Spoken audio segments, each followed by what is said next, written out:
Hello, আমি সাবরিন আহমেদ। আজকে আমি আপনাদেরকে মাইক্রোসফট এক্সেলের এমন 15টি ফাংশন শেখাবো যা আমাদের বিজনেস বা অফিসের কাজে নিয়মিত ব্যবহার হয়। ভিডিও শুরু করার আগে প্লিজ ভিডিওটি লাইক করুন আর আপনি আমার চ্যানেলে নতুন হলে সাবস্ক্রাইব করুন। চলুন তাহলে শুরু করি। Top 15 functions of Microsoft Excel. এখানে আমরা একটা টেবিল দেখতে পাচ্ছি যেখানে বিভিন্ন আইটেমের name, region, unit sold, unit price, total sale এই ইনফরমেশন গুলো দেওয়া আছে। এই টেবিলটাকে ইউজ করে আমরা এক্সেলের 15টা ফাংশন শিখব। প্রথমে আমাদের আসা যাক কাউন্ট। কাউন্টে এখানে আমরা ফার্স্টে আমরা বলে নিই, আমরা যে কোনো অ্যানালাইসিস আমরা দুইটা ওয়েতে করতে পারি। একটা হচ্ছে এখানে ফাংশন ইউজ করে, অর আমরা ডিরেক্টলি টাইপ করে দিতে পারি। তো আপনি আপনার কাছে যেটা সুবিধা আপনি সেভাবেই করবেন। আমরা ফার্স্টে এখানে ফাংশন টাইপ করে করি। আমার এখানে লিস্টে কাউন্টটা দেওয়া আছে, আপনার যদি না থাকে আপনি এখানে কাউন্ট টাইপ করে গো দিলে কাউন্ট চলে আসবে। সিলেক্ট কাউন্ট ভ্যালু, আমরা জানতে চাচ্ছি ইউনিট সেল এই রেঞ্জে কতগুলো নাম্বার আছে।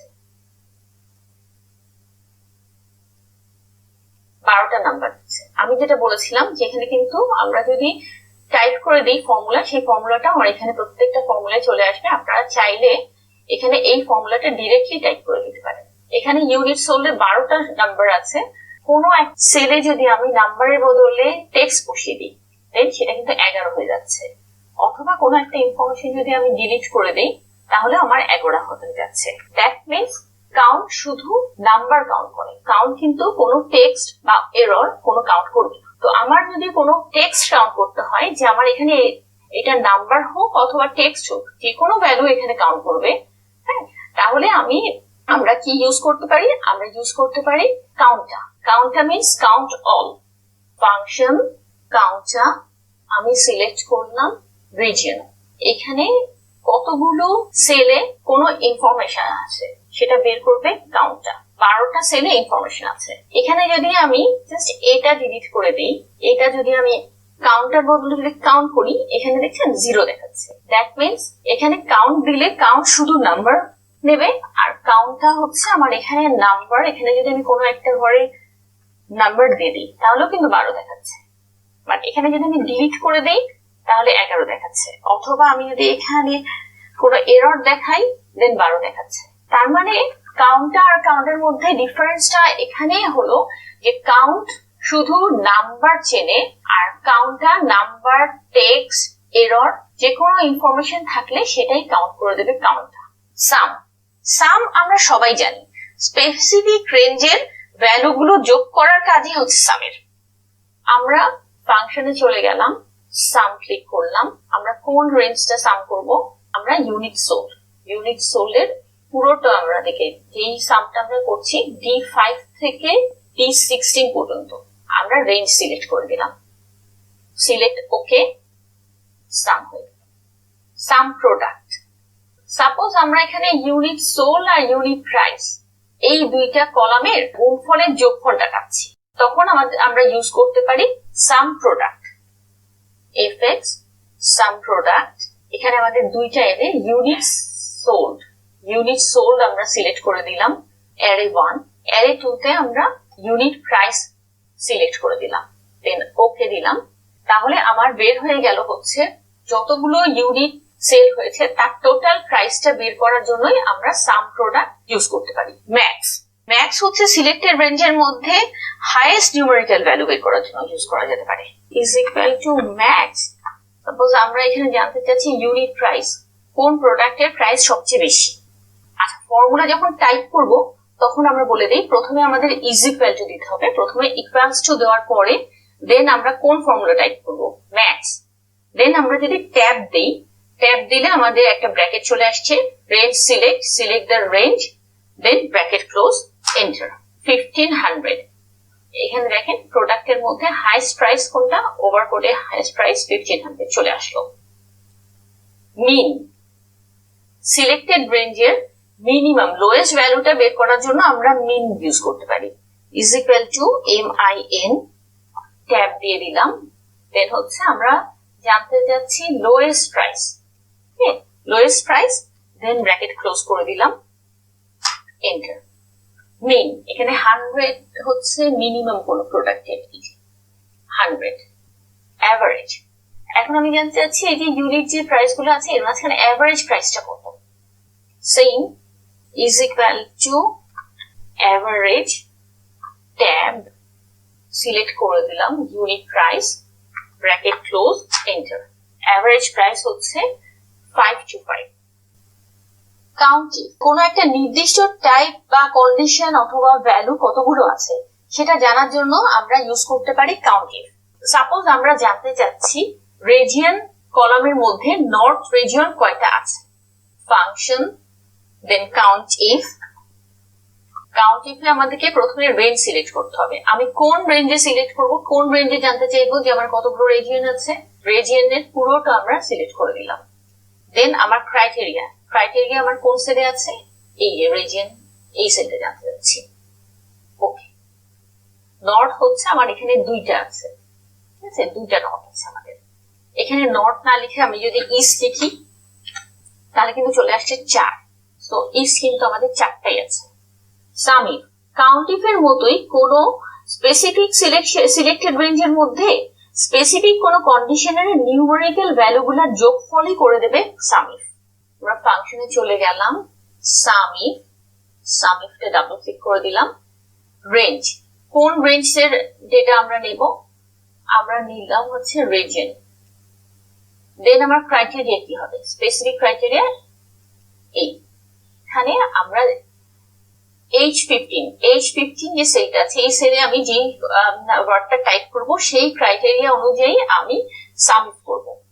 আচ্ছা, সামিফ আমরা কি করব, আমরা ইউনিট সোল্ড, কত ইউনিট সোল্ড হয়েছে এই রিজিয়ন গুলোতে সেটা আমরা বের করতে চাচ্ছি।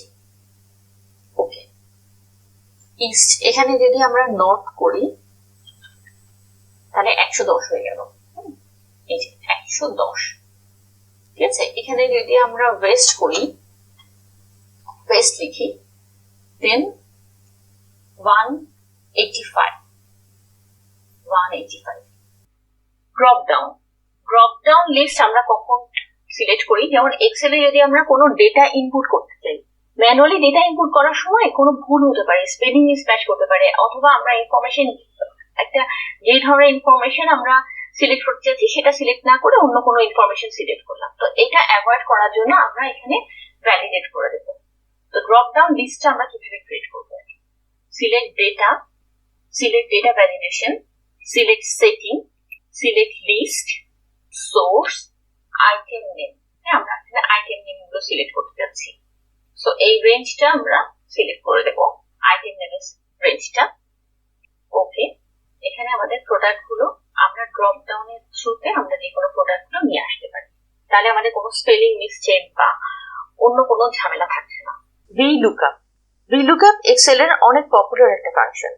কোনো একটা টেবিল থেকে একটা নির্দিষ্ট সেলের ইনফরমেশন জানার জন্য কলাম ধরে লম্বালম্বি বা ভার্টিক্যালি সার্চ বা লুকআপ করতে পারেন VLOOKUP দিয়ে। সাপোজ আমরা এখানে এই সেলে VLOOKUP আমি টোটাল সেলটা আনতে চাচ্ছি, হ্যাটের টোটাল সেলস। হ্যাটের টোটাল সেলসটা আমরা কোথায় পাবো, আমরা এই টেবিল থেকে আনবো। সো এখানে আমরা ফাংশনটা নিয়ে আসি, ফাংশন VLOOKUP, লুকআপ ভ্যালু আমার এখানে হ্যাট এই সেলসে আছে, দ্যাট মিনস H21 সেল। এখানে ক্লিক করলে অটোমেটিক চলে আসবে। টেবিল অ্যারে আমরা কোন টেবিল থেকে আনবো, দিস ওয়ান। এখানে মনে রাখতে হবে হ্যাট একটা আইটেম নাম্বার। সো আমরা যখন এখানে সিলেক্ট করব, VLOOKUP এর ক্ষেত্রে সবসময় লেফটে থাকতে হবে, লেফট মোস্টে থাকতে হবে। আমরা যেই আইটেমের এগেইনস্টে আমরা ইনফরমেশনটা পিক করতে যাচ্ছি সেই আইটেমটা আমার লেফট মোস্টে থাকতে হবে। সো টেবিলটা আমি যদি এইভাবে সিলেক্ট করি দেন হবে না, অথবা আমি এইভাবে সিলেক্ট করলে হবে না। সো আমাকে সিলেক্ট করতে হবে এইভাবে। আর সিলেক্ট করার সময় খেয়াল রাখতে হবে আমার কত নম্বর কলামের ইনফরমেশনটা আমি নিচ্ছি। এখানে দেখেন R/C means column, 5C, that means আমার 5 নম্বর কলামের ইনফরমেশনটা আমি পিক করব। কলাম ইন্ডেক্স নাম্বার, এই যে মাত্র আমরা দেখে নিলাম অ্যারে সিলেক্ট করার সময় 5 নম্বর কলাম, সো এখানে 5। রেঞ্জ লুকআপ হতে পারে আইদার এক্সাক্ট ম্যাচ হতে পারে অর অ্যাপ্রক্সিমেট ম্যাচ হতে পারে। ইউজুয়ালি আমরা এক্সাক্ট ম্যাচ নেই, এখানে জাস্ট আমরা ফলস অর জিরো লিখে দেব। ওকে, হ্যাটের টোটাল সেলস 18,000 চলে আসলো। এখানে আমরা পিক করে দেখতে পারি, আমরা ড্রপ ডাউন সক্স 50,000। ইফ, এটাও এক্সেলের খুব পপুলার একটা ফাংশন। ইফ হলো কোনো ভ্যালু আর এক্সপেক্টেড রেজাল্টের লজিক্যাল একটা কম্পারিজন। এখানে আমরা দুইটা রেজাল্ট পাই, ট্রু আর ফলস। সাপোজ কোম্পানি জানতে চাচ্ছে যে এখানে যে প্রোডাক্টগুলো আছে, আইটেমগুলোর কোনটা সেলস স্যাটিসফ্যাক্টরি আর কোথায় লো সেলস। তো কোম্পানি একটা বেঞ্চমার্ক সেট করে দিল যে এখানে যদি 30,000 এর নিচে হয় তাহলে হবে লো সেলস, আর 30,000 অ্যান্ড অ্যাবভ হলে স্যাটিসফ্যাক্টরি। তাহলে আমরা এই কাজটা খুব ইজিলি ইফ দিয়ে করতে পারি। এখানে আমরা ইফ এর ফাংশনটা একটু খেয়াল করে দেখবেন, আমরা টোটাল ফর্মুলাটা আমরা টাইপ করব। যে কোনো ফর্মুলা টাইপ করতে হয় ইকুয়ালস টু সাইন দিয়ে, is equal to if. If দিয়ে আমরা যদি একটা ট্যাব দেই চলে আসতো ফার্স্ট ব্র্যাকেট। ফার্স্ট ব্র্যাকেটের পরে আমরা কোন সেলটার ইনফরমেশনটা বের করব, আমরা সেল ইনফরমেশন বের করব টোটাল সেলস। সেটা আমরা VLOOKUP এর মধ্যে আমরা মাধ্যমে হ্যাটের টোটাল সেলস এনেছি। Total sales is less than 30,000। Formula যে কোনো প্রত্যেকটা পার্টের, যে কোনো ফর্মুলাতে প্রত্যেকটা পার্টের সেপারেশন গুলো করতে হয় হচ্ছে কমা দিয়ে। সো আমরা এখানে একটা কমা দেব। কমা দেওয়ার পরে আমরা বলছি কি, যদি সেলস ভলিউম আমার 30,000 এর নিচে হয় তাহলে সেটাকে আমরা কি বলবো, যদি 30,000 এর নিচে হয় তাহলে ট্রু। ট্রু কি ট্রু? ট্রুটা হচ্ছে লো সেলস। এখানে আমরা লো সেলস লিখবো। লো সেলস আমাদের একটা টেক্সট। তো যে কোনো ফর্মুলাতে যখন আমরা একটা টেক্সট অ্যাড করব সেখানে আমাদের ডাবল ইনভার্টেড কমার থ্রুতে সেটা অ্যাড করতে হবে।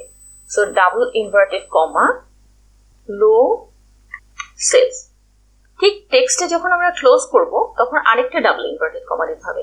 সো সবসময় টেক্সট একটা ডাবল ইনভার্টেড কমা দুই সাইডে দিয়ে মাঝখানে টেক্সটটা দিতে হবে। দেন আবার আমি যেখানে এটা সেপারেশন করবো কমা। এখন হচ্ছে ট্রু গেল। ট্রু হচ্ছে 30,000 নিচে যদি সেলস হয়, আর সেলস যদি 30,000 এর নিচে না হয়, দ্যাট মিনস এই রেজাল্টটা যদি ফলস হয়, যার ক্ষেত্রে যেই প্রোডাক্টের ক্ষেত্রে এই ইনফরমেশনটা ফলস, দ্যাট মিনস তার 30,000 এর যে বেশি সেলস, তখন কি হবে, স্যাটিসফ্যাক্টরি। দেন আমরা ব্র্যাকেটটা ক্লোজ করে দিয়ে এন্টার। আচ্ছা, এখানে আমাদের হ্যাটের এগেইনস্টে 30,000 এর নিচে আছে 18,000 আমরা দেখতে পাচ্ছি। সো এখানে লো সেলস দেখাচ্ছে। এখানে যদি হ্যাটের বদলে আমরা অন্য একটা প্রোডাক্ট সিলেক্ট করি, suppose T shirt. T shirt কিন্তু 30,000 এর উপরে আছে, 42,500। সো এখানে কিন্তু অটোমেটিক স্যাটিসফ্যাক্টরি দেখাচ্ছে। জ্যাকেট, জ্যাকেট দেখাচ্ছে 1,20,000, সো স্যাটিসফ্যাক্টরি। সোয়েটার, সোয়েটার কিন্তু 25,000 টাকা সেল হয়েছে, সো এখানে 25,000, যেহেতু 30,000 এর নিচে, so low sales. Hat 18,000 sales, so low sales. এভাবে আমরা ইফ এর থ্রুতে এক্সপেক্টেড রেজাল্ট আর লজিক্যাল রেজাল্টে একটা ট্রু পাই, একটা ফলস রেজাল্ট পাই। কনক্যাটিনেট, কনক্যাটিনেট মানে হচ্ছে জয়েন দুই বা একাধিক সেলের ইনফরমেশন, যেমন ফার্স্ট নেম, ফ্যামিলি নেম, এগুলো, অথবা যে কোনো দুইটা বা তিনটা সেলের ইনফরমেশন গুলো যদি আমরা কম্বাইন করতে চাই, এই কাজটা আমরা খুব ইজিলি কনক্যাটিনেটের মাধ্যমে করতে পারি। Is equal to concatenate. আমি এখানে কি কনক্যাটিনেট করতে যাচ্ছি, আমি প্রোডাক্টটা আর তার সেলসটা কি লো সেলস নাকি ওকে। দেন আমার যে কোনো ফর্মুলার মাঝখানে আমার সেপারেটর হচ্ছে কমা, ব্র্যাকেট ক্লোজ। ওকে, হয়ে গেল হ্যাট লো সেলস। তো হ্যাট আর লো সেলস এর মাঝখানে দেখেন এখানে কিন্তু আমার একসাথে হয়ে গেছে। তো এখানে যদি আমরা একটু সেপারেটর ইউজ করতে চাই, তাহলে ফার্স্টে যে এখানে আমরা ডাবল ইনভার্টেড কমা দিয়ে একটা স্পেস দিয়ে ডাবল ইনভার্টেড কমাটা ক্লোজ করে আরেকটা কমা দিয়ে এন্টার দিলে আমার কিন্তু হ্যাট আর লো সেলস এর মাঝখানে একটা গ্যাপ হয়ে গেল। সো এইভাবে আমরা এক বা একাধিক, মানে এক না, এভাবে আমরা দুই বা একাধিক সেলের ইনফরমেশন গুলো আমরা জয়েন করার জন্য, সেটা নিউমেরিক্যাল ভ্যালু হতে পারে, সেটা টেক্সটও হতে পারে, অথবা একটা টেক্সট একটা নিউমেরিক্যাল ভ্যালু হতে পারে, সেখানে আমরা কনক্যাটেনেটটা আমরা ইউজ করতে পারি। Text to column, text to column হচ্ছে কনক্যাটেনেটের জাস্ট উল্টো। হ্যাঁ, এর মাধ্যমে আমরা সেলের ইনফরমেশন গুলোকে দুই বা একাধিক সেলে স্প্লিট করতে পারি। সাপোজ আমরা এখানে লিখলাম হ্যাক লো সেলস, এখানে আমি হ্যাক আলাদা, লো আলাদা, সেলস আলাদা রাখা দিতে চাই। টেক্সট টু কলাম, নেক্সট, এখানে আমাদের কি আছে, আমাদের ট্যাব থাকতে পারে, সেমিকোলন থাকতে পারে, আমাদের এখানে স্পেস আছে, স্পেসটাই আমরা সিলেক্ট করে দিলাম। আমাদেরকে এখানে বলছে there is already data here, do you want to replace it? ওকে, আমরা তিনটা ইনফরমেশন 1 2 3 তিনটা সেলে আমরা একটা ইনফরমেশন আমরা নিয়ে আসলাম। তার মানে হচ্ছে এখানে কনক্যাটেনেটে হচ্ছে আমরা দুইটা সেলের ইনফরমেশনটাকে যোগ করলাম, একটা সেলে নিয়ে আসলাম, আর টেক্সট টু কলামে আমরা একটা সেলের ইনফরমেশনকে আমরা তিনটা সেলে নিয়ে আসলাম।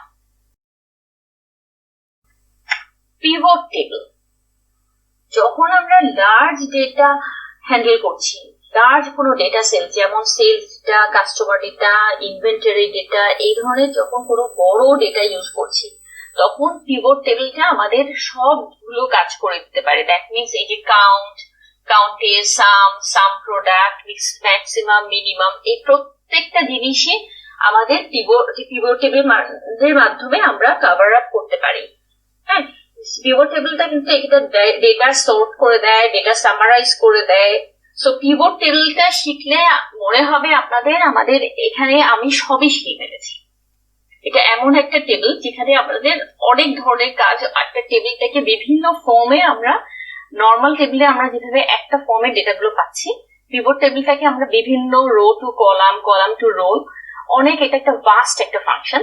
তো এখানে আজকে আমরা শুধু আপনাদেরকে একটা ওভারভিউ দিতে যাচ্ছি।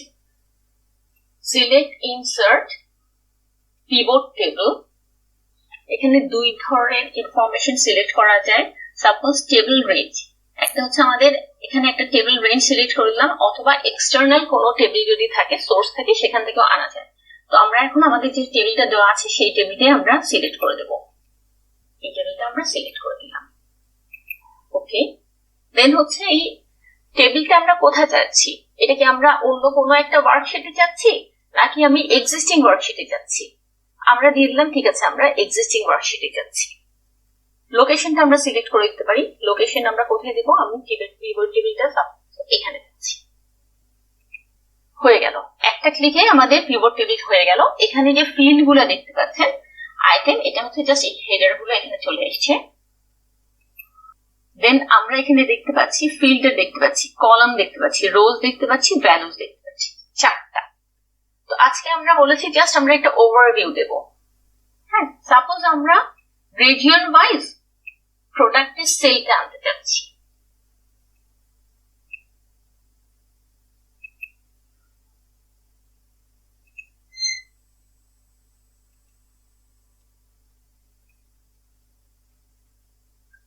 ইউনিট সোলটা যদি আমরা আনতে চাই, ইউনিট সোলটা আমরা পাবো, অথবা আমরা যদি টোটাল সেলসটা চাই সেটাও আমরা পারবো।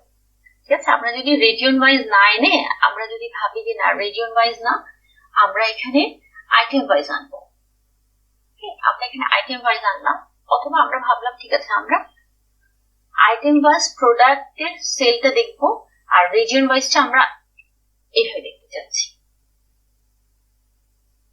নর্থ, ইস্ট, নর্থ, সাউথ, এভাবে কিন্তু আমাদের রেডি হয়ে গেল একটা পিভট টেবিল। এইভাবে পিভট টেবিলটাকে আমরা বিভিন্ন ডাইমেনশনে ইউজ করতে পারি। পিভট টেবিলের উপর এটা যেহেতু অনেক ভাস্ট একটা ফাংশন, পিভট টেবিল আসলে একটা স্পেসিফিক একটা টিউটোরিয়ালে হবে না, এটার জন্য বেশ কয়েকটা টিউটোরিয়াল লাগবে। আমার নেক্সট ভিডিওগুলোতে আপনারা পিভটের উপর আরো টিউটোরিয়াল পাবেন। এই ভিডিওটি ভালো লাগলে প্লিজ লাইক ও কমেন্ট করুন। মাইক্রোসফট এক্সেল নিয়ে আমার পরবর্তী ভিডিওগুলো দেখতে হলে প্লিজ সাবস্ক্রাইব করুন এবং বেল আইকনে ক্লিক করুন।